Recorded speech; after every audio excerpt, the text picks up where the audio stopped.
Thank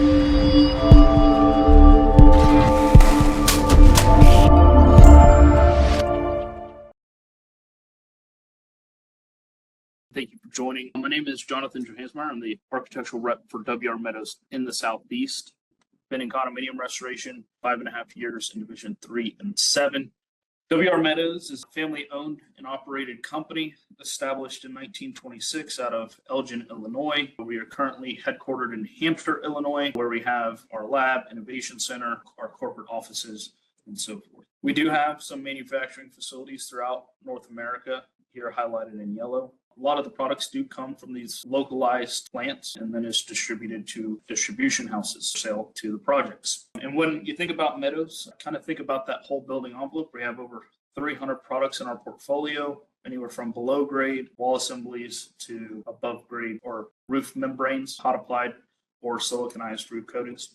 And we do have a couple other companies that we are associated with and own, Blue Ridge Fiberboard being one, Gemite for crystalline waterproofing and polymer cementitious waterproofing being another, DecoSeal, and Hubert Fiberboard. So today we are going to cover detailing fluid applied waterproofing. We're going to cover a variety of topics, terms, definitions. We'll talk chemistries. We're going to go over the way these systems are built, discuss two-ply versus single-ply. We're going to talk about flashing penetrations, transitions, below to above grade connections, dissimilar materials, and termination detailing. And then finally, we're going to get into the manufacturer's reference of NRCA guidelines. So going back, historically, humans have used variations of liquid membranes to waterproof their structures since hunters and gatherers used large leaves and tree sap to protect their excess grain from moisture. In the Neolithic era, boats were sealed with bitumen emulsion from peat bogs to prevent water from deteriorating the wood. Ancient Egyptians perfected bitumen emulsion to seal and protect walls from the Nile River. With all the technological advancements over the years, it's remarkable these chemistries are still used. Mod bit, common term in roofing, again, just establishing how long that chemistry has been around. So as we progressed into the later half of the 19th century and early 20th century, we get into the modern fluid applied waterproofing. As far as today is concerned, this over here on the left is just a quick snapshot of really sort of the most current and leading edge waterproofing in different build systems. The hot applied rubberized asphalt has been around and successfully used in probably over 60 years, typically in the form of styrene, butadiene styrene, and the system is a 215 mil, two-ply reinforced system. There is single ply out there, so we'll address that. 9 times out of 10, you're going to be at that 215. There's also cold fluid applied in the category of an STPE. Most cold fluid applieds are going to be modified with polymer or with a polyurethane backbone or be asphaltic base. So there's different types and categories of that for cold fluid. They can be two-ply, reinforced, and non-reinforced. And then under the cold fluid applied, you also have 2 methods of curing, moisture and then chemical cure. Moisture cure, basically the humidity in the air will cure that product. And your dry, not humid climates like Arizona, you're going to have to use a 2-component material because we need that part B catalyst to kick off that part A. And so that is one big scenario where you'll see 2 components used. And then really just to make the note here, the best fluid applied waterproofings are always going to be ideally in a 2-ply reinforced application, but certainly in some circumstances, we can see both the hot and cold fluid applied used in single ply where budget might be a constraint on project development. Then we get into the polymethyl methacrylates. You see that more so in a DOT application. They have been around for some time. They're 80 mils, 2-ply reinforced system. And then the last chemistry there, PUMA, polyurethane methyl methacrylate. Really, that is kind of the bee's knees right now. You can use your PUMA to flash for hot applied roofing. There is PUMA decks being applied for parking decks, split slabs, and roofing. So it's a very versatile chemistry. The difference, the chemistry itself between PMMA and PUMA is basically the same, except the PUMA will have elongation because it has a polyurethane mixed into the chemistry. What you would want to look for on a technical data sheet or guide specification is ASTM D638, the standard test method for tensile properties of elastics, and that value is typically over 200% for most Pumas, like Puma base coats, where you're going to have that thicker build system. The other benefit to Pumas is that they typically do not require fabric reinforcement. So we're just going to go over some basic definitions: waterproofing, water-resistant material membrane used in the presence of hydrostatic head pressure; damp-proofing, material that's used in the absence of hydrostatic head pressure. That's really the basic difference you need to know of when you're trying to use one versus the other. Flashing, and the way we're going to talk a lot about it today, is a sheet membrane with a higher tensile strength than the primary fluid applied membrane, and their use is basically to connect dissimilar material connections. So if we're connecting a foundation to a CMU wall, we use a flashing, or if we happen to have a cold joint where typically we want to have a higher tensile strength for any potential dynamic movement, we'll use a flashing. And that's important because if we have a dynamic condition, we don't always want to use a reinforcing fabric, so to speak. We'll want to use an actual flashing membrane. And then the NRCA's, National Roofing Contractors Association, just a note, a lot of the detailing and kind of the industry standards for applied roofing come from their roofing and waterproofing manual. It is a wealth of information if you guys are not already aware about that particular manual for design. And then ASTM E96, standard test method for water vapor transmission of materials. Commonly see this referenced in all waterproofing products as well as specifications. And you'll see that as procedure A, procedure B, depending on the material you're looking at. And then you'll see that above grade wall systems to below grade wall systems. Basically, it's going to tell us the permeance of the product. And this is kind of the cheat sheet for the correct master format titling and the numeric designation for the aforementioned products that we were just discussing and reviewing here. The 071416 cold fluid applied can include both single and the plural component. And then Pumas and PMMAs have their own same one. I've also seen it where they have been in a different section. So getting into some accessories here, solvent-based and polymer-modified primer adhesives. These are pretty much restricted for the use with hot applied rubberized asphalt. We typically want to see an ASTM D41 asphaltic or polymer-modified type of adhesive. And the D41 is basically, to use an antiquated term, largely an asphaltic cutback. These are commonly used to bind any loose residual dust on the deck and to enhance the adhesive bond for the eventually to be applied hot rubberized asphalt. Non-woven spun bonded reinforcement fabric, or sometimes glass reinforcement fabric, in the case of dam proofing applications, and that's primarily where you're going to see that. We sometimes refer to this reinforcement fabric as polyfab, and it is used in dam proofing. It almost has like a raised fiber, and it does provide some minor level of good mechanical bond within the waterproofing itself when it's laid in. So that's a good note to have. Uncured neoprene is largely the default flashing, although most manufacturers have that Puma flashing out, and that is widely being used. So you possibly will see an industry shift, or contractors will start to push for the Puma flashing to be used with hot applied, which you guys may already be seeing.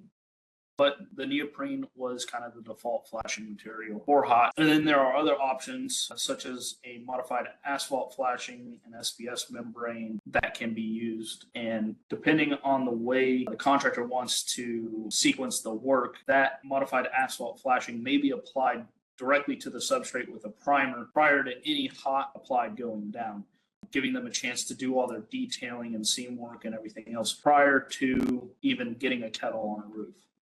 And then you have modified asphalt rolled protection course. Obviously, we want to protect these membranes with some sort of protection course. And today we're talking about deck waterproofing a lot. And that's where you'll see a lot of these horizontal rolls being rolled out. And it's rolled directly into that tacky hot material. And then one of the last accessories worth mentioning is a third-party expansion joint. Typically, when you get past inch expansion joint, you're going to want to look at doing a prefab expansion joint with a fabric on the top where the hot applied or cold applied can bond into it. And we'll see those in areas where we have large spans of deck area because it may be connecting several buildings in a row. Cold fluid applieds largely do not require primers. That's one of the benefits of them. There are very few scenarios where you may have a primer for a cold applied. And if you do, it's typically like some sort of thin mill epoxy primer that goes down at like 300 square foot a gallon or 200 square foot a gallon, typically somewhere right in that ballpark for square foot coverage. So specifying horizontal application, typical defaults to 2-ply build systems. And again, they are typically fabric reinforced. The industry itself does not see a lot of single-ply specs, but again, there's sometimes a competition going on, or the budget might rear its ugly head and warrant a single-ply application. Vertical applications, I'd say, as you know, mostly can be specified as single-ply. If you're going to be doing a single-ply vertical application, it's 60 or 90 mils typically with cold fluid. Just a note here, you can do hot applied on a tall wall, but ideally that hot's coming out at 375 degrees. It is going to be self-leveling. It's going to be very hard to get a consistent millage there. But if you do want to do something like that, that's where you kind of need to get the technical rep early on in the design stage, maybe schematic design, and say, hey, this is what I'm thinking about doing. What are going to be the complications in this? The reason why cold fluid applied is used a lot in vertical is because it comes in different grades. It comes in a self-leveling, a trowel, a roller grade, so on and so forth. You can get it to hang at 60 mils. Now, most contractors are going to apply them in 60 mil lifts. And in terms of specifications for your cold fluid applied spec, most of the time you're going to be specifying a DFT, dry film thickness. These products will have a solids content, and that's important for you because in the specs we specify a dry film thickness, and the contractor is going to have to apply more than 60 mils to get the material to dry to 60 mils. Or if we spec 120 mils, they may have to apply 130 or 140 in 2 lifts to get the material to dry to 120 mils. If you are looking at a single ply non-reinforced system or hot applied to save cost, that's kind of a value engineering decision you may have to make. All right, substrate priming. Most hot applied waterproofing, 9 times out of 10, is going to require a primer, and it is an absolute requisite. Primer types are polymer modified, and they're typically of an asphalt composition. The solvent-based, highly refined petroleum, and then finally the primary membrane is the typical hot fluid applied rubberized asphalt. And again, priming for cold fluid applied is typically that epoxy or thin coat of the material itself. For asphaltic-based cold fluid applied, you may mix a little bit of water with the material that thins it out and then apply it on as a primer. But for your polyurethane modified fluid applied waterproofing, it's typically going to be an epoxy. So primers really serve 2 functions. The biggest thing is to act as an adhesive to complement the membrane's adhesive properties to the substrate, but then to also kill suction of the substrate. Think of maybe in a day that's in excess of 90 degrees, low humidity, and it's windy, the killer conditions that are almost like a no-go for hot fluid applied waterproofing or even cold. Definitely want to look at using primer because that substrate is going to want to suck out gas basically and pinhole the substrate and then really cause a lot of issues during the application. And so by applying that primer, we're kind of locking all of that stuff off and then getting a nice clean monolithic application. Also should be noted, too much primer is a bad thing, can act as a bond breaker. The other way these go sideways is when the contractor is rushing the application, maybe they're under the gun, they don't allow the primer to fully tack up. Basically, the way you figure out if it's tacked up or not, or tack free, is if you put your finger on the material, you're basically getting no residual release on your fingertip. If you put your finger in wet primer and it comes off and you have either that black primer or epoxy on your finger, then obviously we're not ready to recoat yet. And it can act as a bond breaker, affect the cure of the actual membrane itself. So definitely safer to wait. Substrate prep. This is probably where most decks would fail. Everything's all in the substrate prep, especially for cold fluid applied. We'll get into it later, but a lot of cold fluid applied, they recommend the ICRI concrete surface profile of 3. Sometimes contractors will take a double row diamond wheel and grind it out, and they'll get to a 2. And then obviously that's not going to be conducive for adhering the cold fluid applied to the substrate and could cause failure. It could just peel right off and not be bonded very well. Always apply the primer at the rate specified by the deck. And basically, we want to apply primer that's like, we don't need to completely jet black this deck out. That's just wasting the owner's money at that point. We really just need to give it a little bit of color.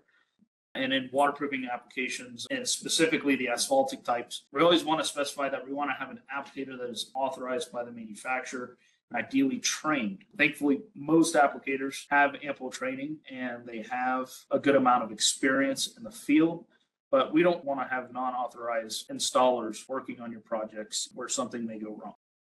So the other thing you have to worry about for substrate prep is concrete dryness. As soon as the slab is poured, it's going to have a lot of moisture in it.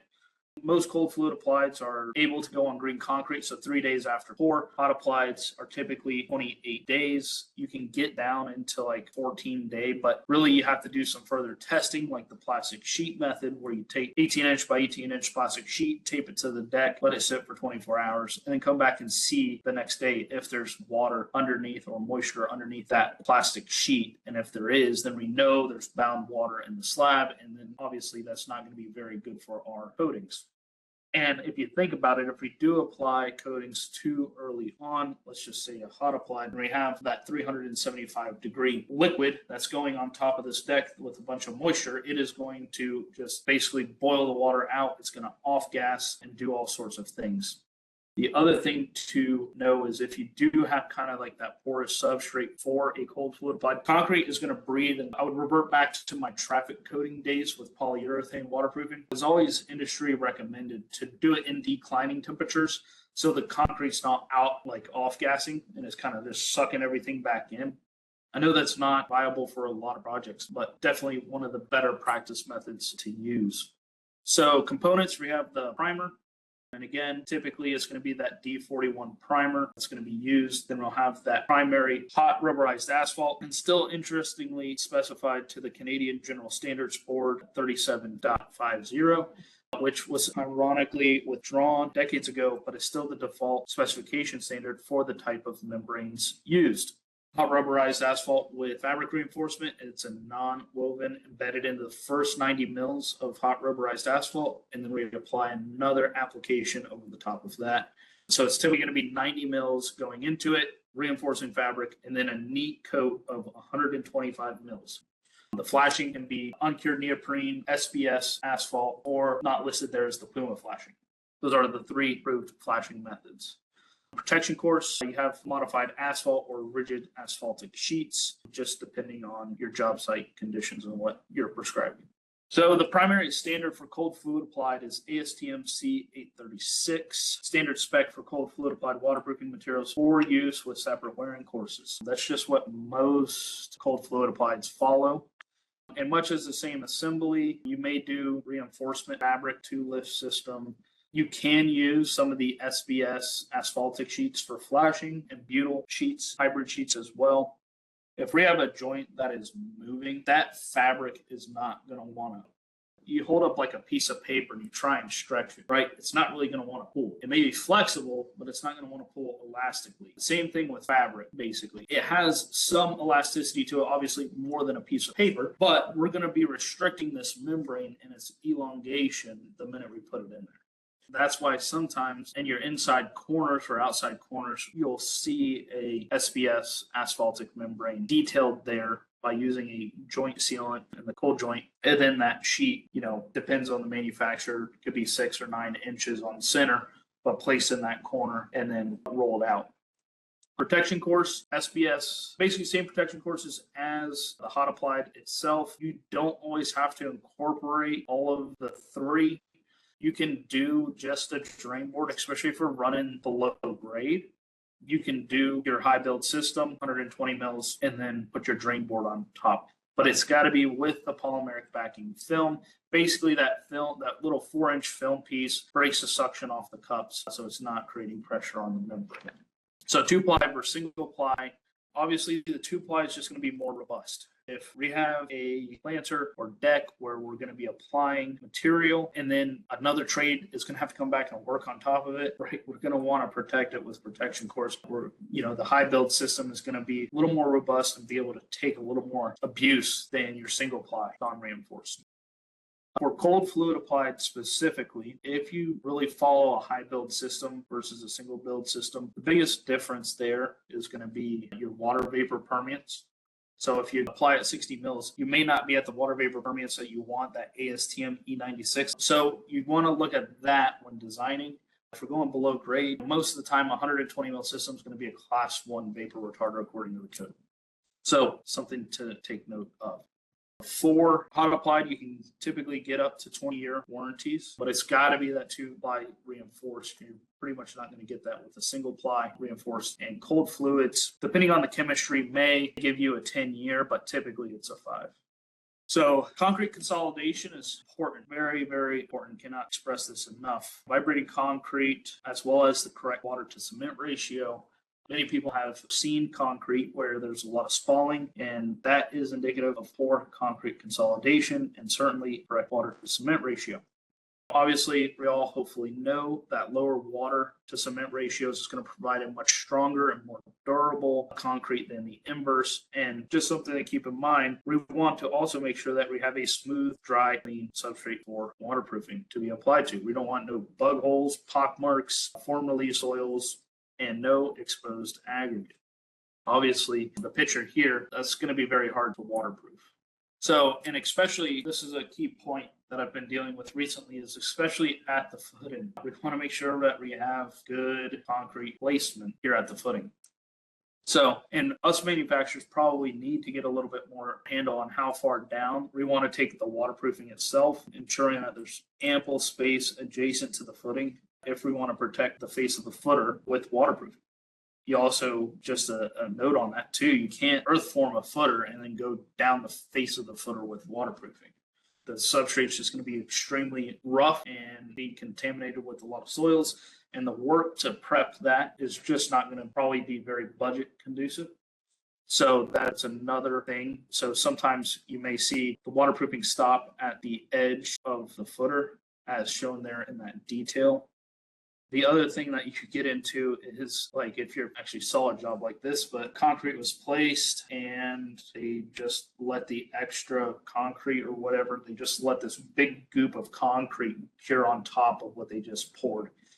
And then the waterproofer is in there to try to waterproof it. And basically they created a nice little pool for the water to get into with no runoff down the footer. They basically had a raised edge at the edge of the footer, so all the water was trapped between the wall and the edge of the footer. Yet you can't obviously waterproof that. That's not an acceptable substrate. So point is, the information probably should be clarified in the concrete spec. The concrete surfaces should have, per ACI guidelines, one of the different class levels. Closer to Class A provides a very viable, clean, and uniform surface to apply waterproofing to.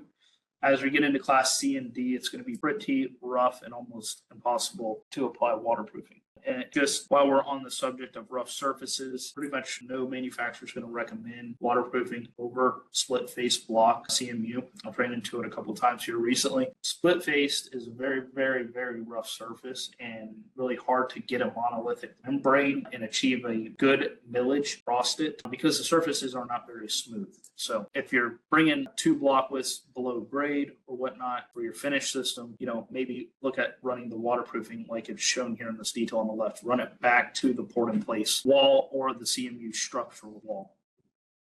3-foot clearance on each side of the footer if you're going to go down that far. Non-moving cracks, 1/16 of an inch or less, reinforced with non-woven fabric. That is perfectly fine. Again, that fabric is not going to have a lot of movement to it. And depending on the age of the concrete, I've been on a parking deck where there's thousands of linear feet of just static cracks just because the concrete wasn't protected. And so not every crack is a moving crack itself. So all of those cracks, we were able to just come in and do a detail coat. And basically you put down the membrane, embed the fabric within it, and they call it kind of like a detail strip. Again, the fiberglass type you'll find in dam proofing, although a lot of the standard reinforcement fabrics that you can use in hot applied can be used in a dam proofing situation. Seems like some of the industry may be moving away from glass, but it is still there. And then we have covered both the SBS asphalt base and the non-woven fleece, the spun bonded polyolefin. So expansion joints for hot fluid applied, really 1 inch or greater, you're going to want to start looking at a third-party expansion joint with a fleece-backed system.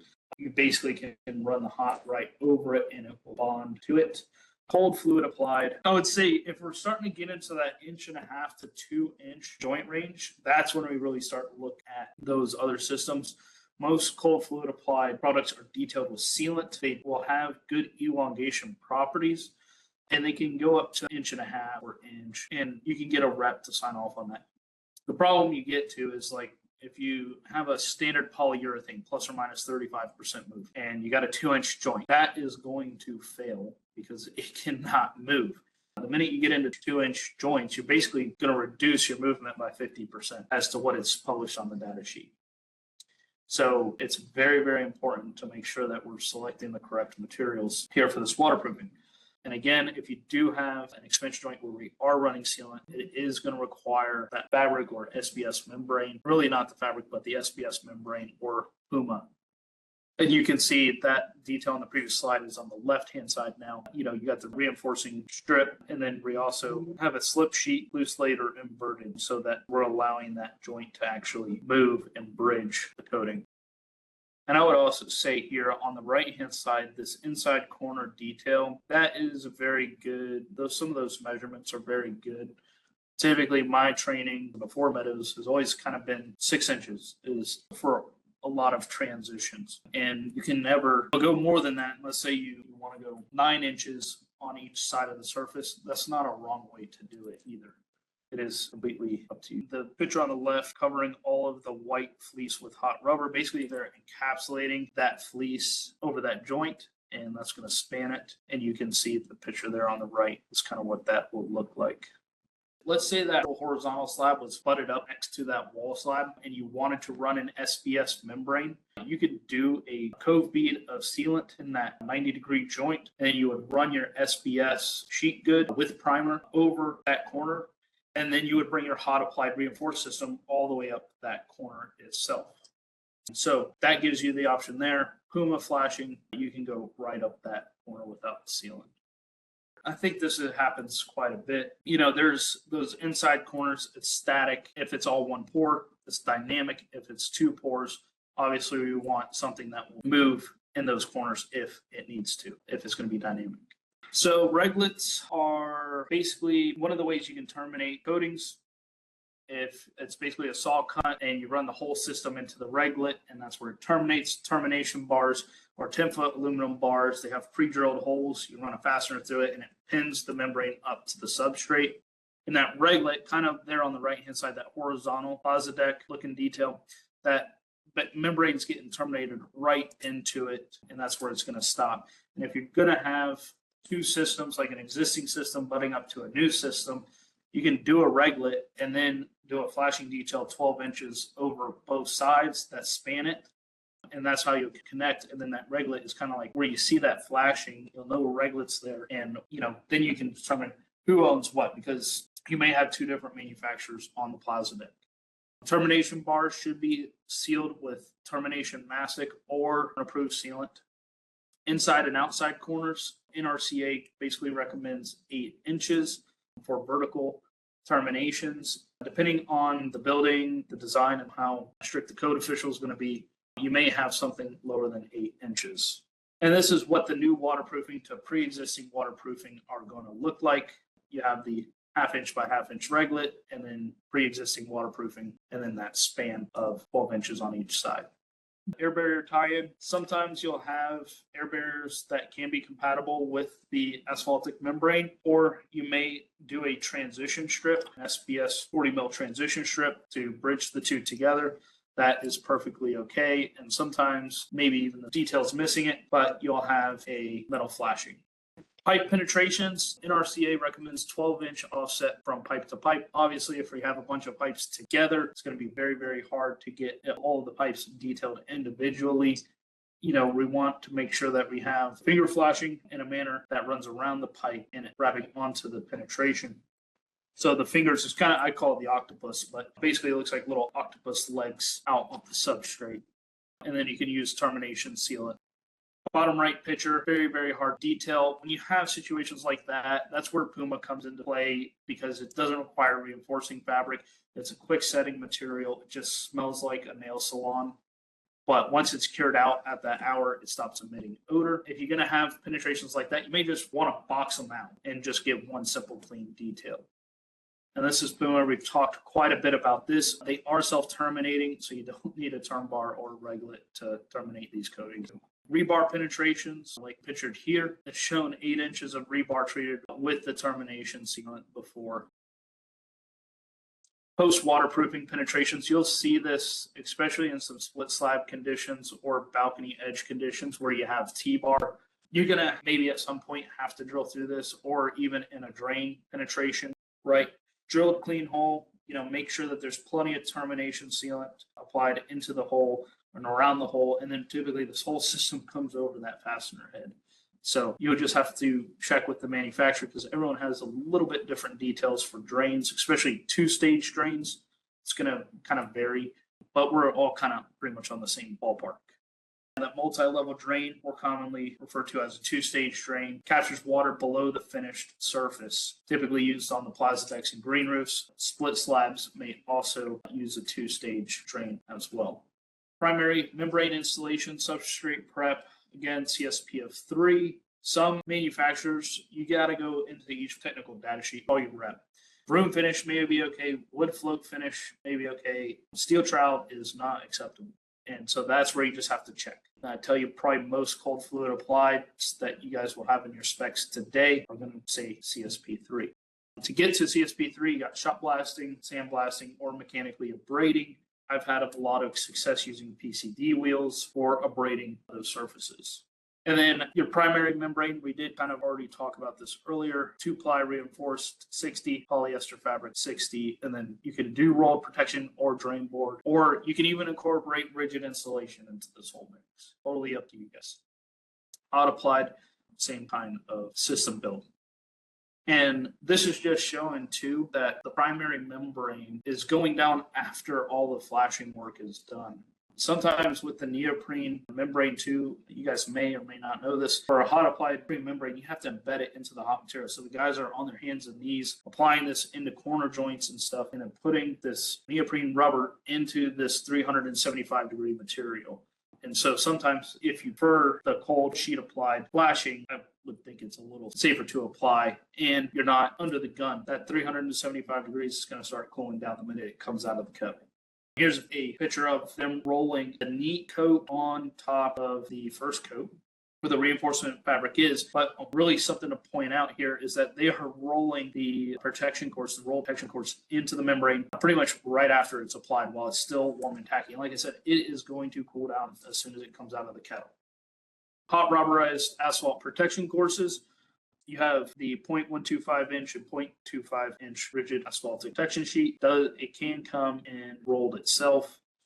And then you also have, for cold fluid applied, the breathable protection fabric allows for more efficient curing and quicker installation. They're not always asphaltic based. They may just be an actual non-woven fabric. Peripheral connections, making sure that we're establishing continuity, especially if we're doing this on a roof with a parapet wall and we are trying to connect all the way up the parapet, across the top, down the face a little bit. Make sure all of our connections are chemically compatible. There are some waterproofing membranes that are not compatible with others. For example, polyurethane doesn't like asphalt. Asphalt doesn't like polyurethane. Polyurethane doesn't like silicone. Definitely, if there's a chemistry compatibility issue, then it's obviously not going to be very good for the application. Limitations, most of the time, that 28-day cure for hot applied, and then 72 hours for cold fluid applied for normal weight structural concrete. And then here is a picture of flood testing, 2 inches at 24 hours. And you can do the flood testing, or you can do a leak detection test with the voltage indicator. And this is just more pictures of it and the dry testing here. So we covered a lot of terms, definitions, cold applied systems, and hot fluid applied systems. So we threw a lot of information out there to you guys. Again, thank you guys for your time today. Greatly appreciate it. Hope everyone has a great day.